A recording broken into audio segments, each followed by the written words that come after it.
My son's wife picked up the phone first. I heard her voice before I heard his. She didn't know I was already on the line. I'd picked up the extension in the study out of habit, the way I used to when the kids were teenagers and I wanted to know who they were talking to at 11 at night. Old habits. She said, "He'll be confused when he wakes up. Just act normal. By the time anyone figures anything out, the paperwork will already be done." I stood there in my study holding the phone, not breathing. My son said, "What if he remembers?" She said, "He won't. The dosage I used on the coffee, trust me." I set the phone down very carefully, the way you set down something fragile. Then I sat in my chair, the old leather one I've had since before my son was born, and I looked out the window at my backyard, at the garden I've been tending for 31 years, and I thought, so that's where we are. I'm 69 years old. I spent 32 years as a forensic accountant, the last 12 as a federal investigator for the IRS Criminal Investigation Division. I've caught people who thought they were untouchable. Executives, politicians, a sitting county judge, people who believed that because they were clever, they were safe. My son apparently forgot who he married into. Let me back up. My wife, Patricia, Trish, passed 7 years ago. Ovarian cancer, 14 months from diagnosis to the end. After that, it was just me in the house, me and 31 years of a garden she'd planted, a kitchen she'd designed, a life we'd built together that was now mine alone to rattle around in. My son. I'll call him my son throughout this, because that's what he was to me, what I have to keep reminding myself. Moved back to Denver 3 years after his mother died. He'd been living in Phoenix, working in real estate development, doing reasonably well by his own account. He met his wife out there. They got married in a small ceremony I attended alone because I was the only family he had left, and she had a mother and 2 sisters who filled the other side of the aisle. I tried to like her. I genuinely tried. She was smart. That I'll give her. Sharp in the way that cuts you before you know you're bleeding. She knew how to read a room, knew how to make you feel like you were the most important person in it, right up until she needed something from you. And then you could see, if you knew what to look for, the calculation behind the warmth. I knew what to look for. 32 years of interviewing people who were lying to me teaches you things. But she was my son's wife. So I kept my mouth shut, and I watched. They moved back to Denver, her idea, she said, because she loved the mountains. And within 6 months, they'd moved into my house. Temporarily, they said, just until the market settled and they could find the right property. I had 4 bedrooms, too much space, and my son looked tired in a way that worried me. I said yes. That was 18 months ago. In those 18 months, I noticed things, the way she watched me when I was on the phone with my attorney. The questions she asked about my retirement accounts, casual questions, slipped into dinner conversation like they were nothing. So is the house fully paid off? What does a federal pension look like after 30 years? Do you have a financial advisor or do you manage things yourself? I answered vaguely. I always answer vaguely, with people I'm not sure about. I noticed my coffee tasting strange twice. I noticed a file folder on my desk moved, not far, just enough that I knew someone had opened it. I noticed my son avoiding my eyes at breakfast in a way he'd never done before, not even as a teenager when he'd done things he was ashamed of. And I noticed 4 months before that phone call that my daughter-in-law had started researching medical power of attorney. Not just reading about it, researching it. I found the search history on the shared printer's document log. She'd printed 16 pages from 3 different legal websites, 2 of them about how to establish power of attorney for a parent who was beginning to show signs of cognitive decline. I'm 69 years old. I have no cognitive decline. I do the Sunday Times crossword in ink. But I started making preparations. I called my attorney first, Jefferson Okafor. Jeff, who'd handled Trish's estate and has been my personal attorney for 18 years. I told him what I'd noticed. He didn't dismiss it. Jeff's been in estate law long enough to know that the people who do these things are almost never strangers. What do you want to do? He asked. I want documentation, I said. And I want a plan. We rewrote my will first. Not dramatically. The changes were subtle, strategic. The important thing was that the new will was filed in a way that could not be quietly altered. Jeff knew a notary in Boulder, a woman named Christine Adler, who testified in 2 inheritance fraud cases and knew how to make a document bulletproof. We drove up on a Tuesday morning, signed everything, and Christine locked the original in a safe she kept specifically for sensitive documents. Then I installed cameras. 4 of them. Living room, kitchen, the hallway outside my study, and the garage. I didn't hide them perfectly. I left them visible enough that a careful person would find them, because I wanted to see if my daughter-in-law would say anything about them. She found the kitchen one within a week. She didn't mention it to me. She mentioned it to my son, and the kitchen 2 hours later. I know because of the camera in the hallway. She said, "He's watching us." My son said, "He's just paranoid. He's been alone too long." She said, "We need to move faster." After that, I brought in my friend Dwight Sellers. Dwight is a retired FBI agent, Financial Crimes Division, 27 years, who now does private consulting. We've known each other since 1998. I told him what I suspected and what I'd seen, and he said, "Give me 2 weeks." In 2 weeks, Dwight had traced 9 transactions on a credit card I hadn't touched in 8 months. Someone had used it for hotel stays, restaurant bills, clothing. The charges were small enough that they wouldn't trigger an automatic alert. Whoever had used it knew what they were doing. The total was $11,400. My daughter-in-law had worked in financial services for 6 years before getting into real estate with my son. She understood bank thresholds. She was careful. She wasn't careful enough. Dwight also discovered that 3 weeks prior, someone had made an inquiry at a document services company in Aurora, the kind of company that, among other legitimate services, also employs people who can produce creative paperwork for the right price. Dwight had a contact there, an old informant. The inquiry had been about medical power of attorney documents, specifically about making them look as though they'd been signed and notarized 6 months earlier. So there it was, not suspicion anymore. Architecture. I let it keep building. I set up one more thing. A consultation with a different attorney, a man named Sullivan who'd advertised heavily for estate planning, whose office was the kind of place that felt impressive, but was, on closer inspection, slightly hollow. I asked him loudly, in front of my son, about restructuring my assets, in case something happened to me. I dropped the name of a home health agency I was considering. I mentioned, casually, that I'd been having some dizzy spells. I hadn't had a dizzy spell in my life. But they didn't know that. 2 weeks later, the phone call.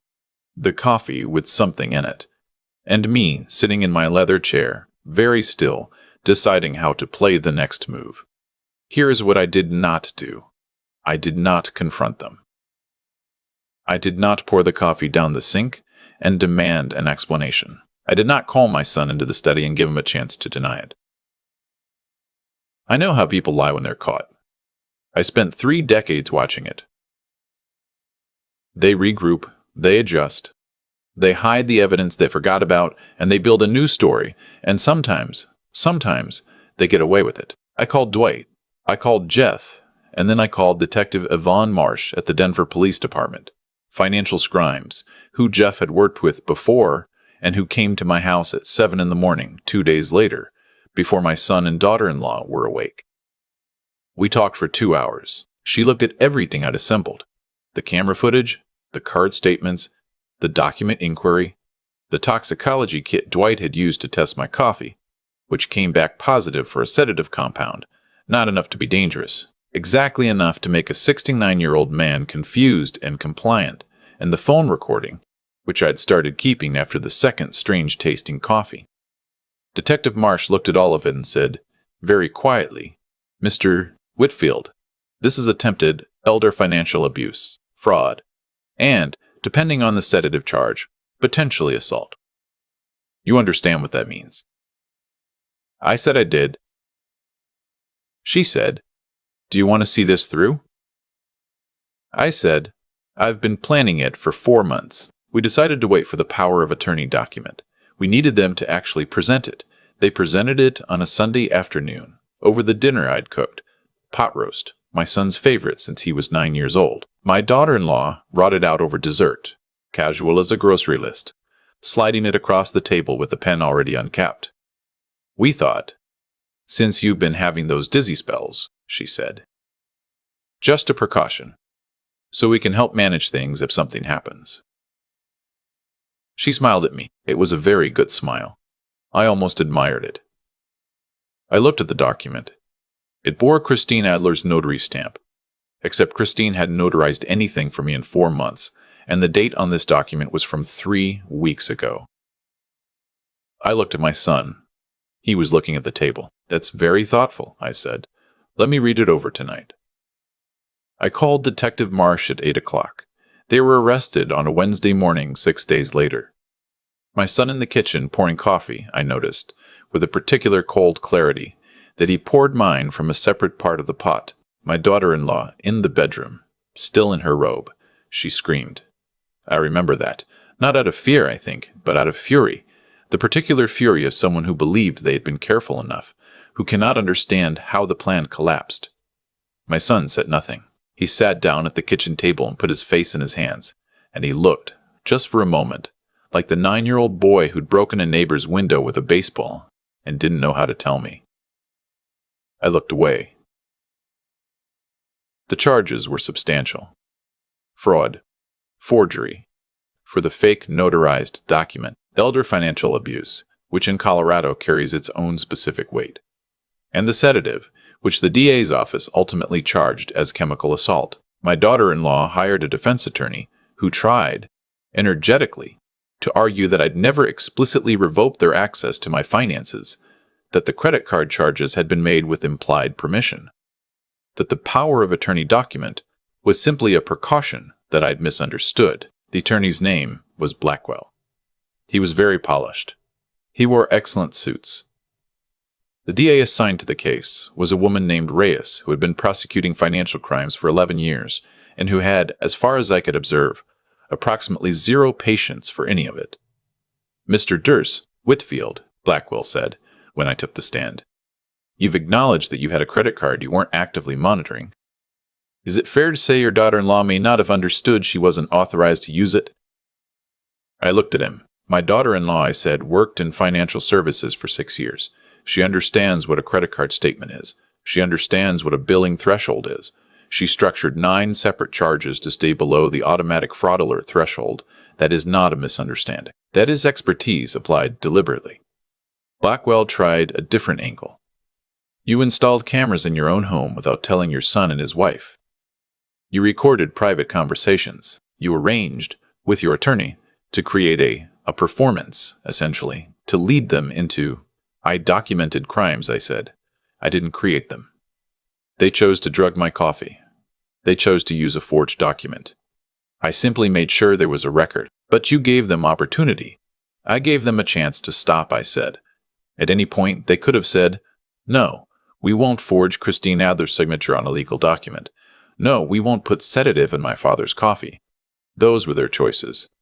I didn't make those choices for them. I only made sure those choices were documented. There was a pause. Reyes didn't need to say anything. The jury had heard it. The recording from the phone call played 3 times during the trial. 3 times the courtroom heard my daughter-in-law's voice saying the dosage I used on the coffee. Trust me. 3 times her attorney tried to contextualize it and failed. The jury deliberated for 2 days. Guilty. All counts. Both of them.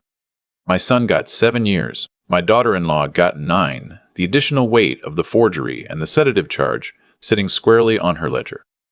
The judge noted specifically that the sedative evidence suggested a level of premeditation that the other charges alone might not have established. Blackwell asked about appeals. The judge said he was welcome to file them. Before they were taken, my son looked at me across the courtroom. He'd been looking at the floor for most of the trial. But now he looked at me. And in his face I could see something I recognized. Not remorse exactly, but the particular expression of someone who has finally understood something they should have understood much earlier. I walked over to where the bailiff had him waiting. I said, You know what the worst part is? You would have gotten the house eventually. I was planning to leave you everything. You had to wait, maybe 15 more years, maybe less. All you had to do was wait and be decent. He said. She said it would take too long. I know, I said. That's the thing about patience. Not everyone has it. I turned to walk away. He said, Dad? I stopped. He said, I'm sorry. I stood there for a moment, with my back to him. I thought about the pot roast I'd cooked on the Sunday they slid the forged document across my table. I thought about how I'd made it from memory. The same recipe his mother taught me in 1987. Because it was still his favorite. And some part of me, even then, was still his father. I said, I know you are. And I walked out. The house sold 4 months later. I thought about keeping it. It was Trish's garden, her kitchen, 31 years of a life we'd shared. But every room had the shape of the last 18 months in it now. And I couldn't look at the kitchen without seeing my son pouring my coffee from the far side of the pot. I let it go. I bought a smaller place in Fort Collins, a 2-bedroom bungalow on a street where the neighbors wave when you pull in. It has a backyard that's mostly bare. Whoever lived there before wasn't much of a gardener. And I've been slowly figuring out what to plant. The settlement from the restitution order came to $47,300. Between the legal fees, Dwight's consulting time, and the stolen card charges, it was less than what the court ordered, but more than I expected to recover. I put it in the foundation Trish had started before she died, a small fund that supports hospice care services in rural Colorado, the kind of care that she'd wished she'd had access to in those last 14 months. I'm 69 years old, and I am starting over. Which is a strange thing to say and a stranger thing to feel. Some mornings I make coffee, and I drink it standing at the kitchen window, watching the bare backyard and thinking about what to put in the ground this spring. Hydrangeas, maybe. Trish always said hydrangeas were the most forgiving plant. You could neglect them for weeks, and they'd still come back. I got a call last week from a woman at a legal aid organization in Denver that helps elderly residents with estate planning. She'd heard about the case from someone in the DA's office, and she asked if I'd be willing to come and talk to seniors, not about my specific case, but about the warning signs, about what to watch for, about the questions that feel casual but aren't. I said yes without hesitating. 32 years of catching people who thought they were smart enough to get away with it. You develop a certain clarity about what the warning signs look like, and you develop, maybe most importantly, a belief that the evidence almost always exists. You just have to know where to look, and you have to start looking before someone decides you're too confused to notice. I know where to look. Jeff called me after I'd agreed to the speaking engagement. You know, he said, in 22 years I've never had a client come in with evidence that organized. 32 years of auditing, I said. Still. I looked out the window at the backyard. A sparrow landed on the fence post and sat there for a moment, deciding something, and then flew off. Jeff, I said, the thing about financial crimes, the thing I spent my whole career on, is that people who commit them always think they're the first person clever enough to try. They think the complexity of what they're doing is the same thing as invisibility. It isn't. Complexity just means more records. More records, more records, more evidence. The paper trail is always there. You just have to follow it. He was quiet for a moment. Your son's wife, he said. 6 years in financial services. She should have known that. Yes, I said. She should have. I hung up and went back to the window. The sparrow had come back, or maybe a different one. I couldn't tell. It sat on the fence for a long time this time, as if it had made a decision and was settled in it. I thought about hydrangeas, about what to put in the ground in spring, about the 14 months I'd spent watching my wife teach me how to die gracefully, and how that had turned out to be the most useful thing I'd ever learned, because it taught me that the thing to do when someone is trying to take something from you is not to panic, not to confront, not to give them the chance to adjust their story. The thing to do is to document, prepare, and wait. I'm 69 years old. I have nowhere urgent to be. I can wait.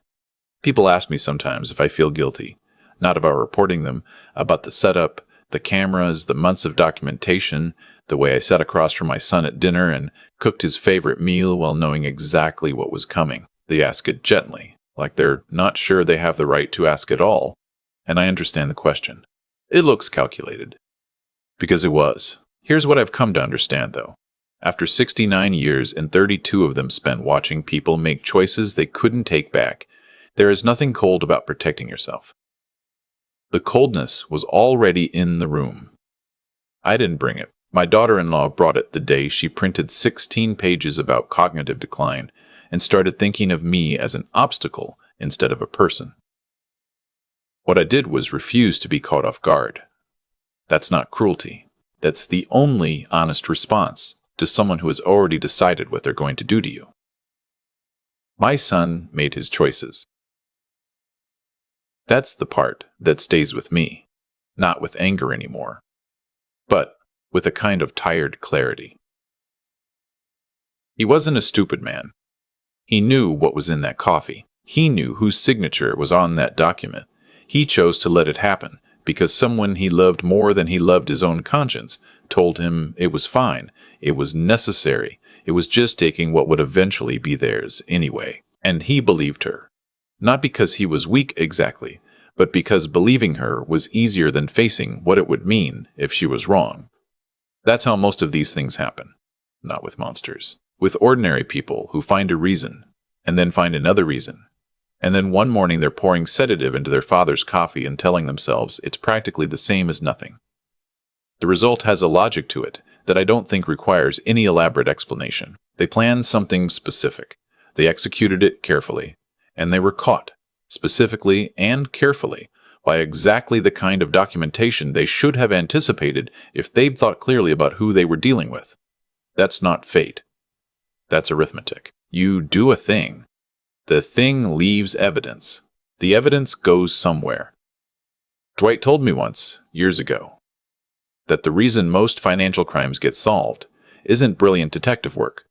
It's that people cannot stop creating records of what they've done. They think the complexity of the crime is the same thing as invisibility. It isn't.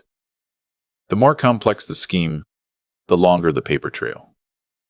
My daughter-in-law had 6 years in financial services. She understood paper trails. She just didn't understand that I understood them too, and that I'd spent 32 years learning how to follow them. That's the thing about integrity. Real integrity, not the performed kind. It accumulates. Every year you spend doing your work honestly, learning your craft, building something real instead of taking shortcuts. That accumulates into a kind of resilience that people who only ever took shortcuts cannot measure or predict. My daughter-in-law looked at a 69-year-old man living alone in a big house and saw someone whose time had passed. She didn't see what 32 years of patient, precise work looks like when it finally has a reason to show up. I think about my son. 7 years in a Colorado correctional facility, and I hope, genuinely hope, that some of those years go toward understanding the difference between patience and passivity, between waiting for what you've earned and taking what you haven't. Those are not the same thing, and confusing them is how you end up exactly where he is. I'm planting hydrangeas this spring. Trish always said they were the most forgiving plant. I think she was right about that, and probably about most things. I just have more time now to find out.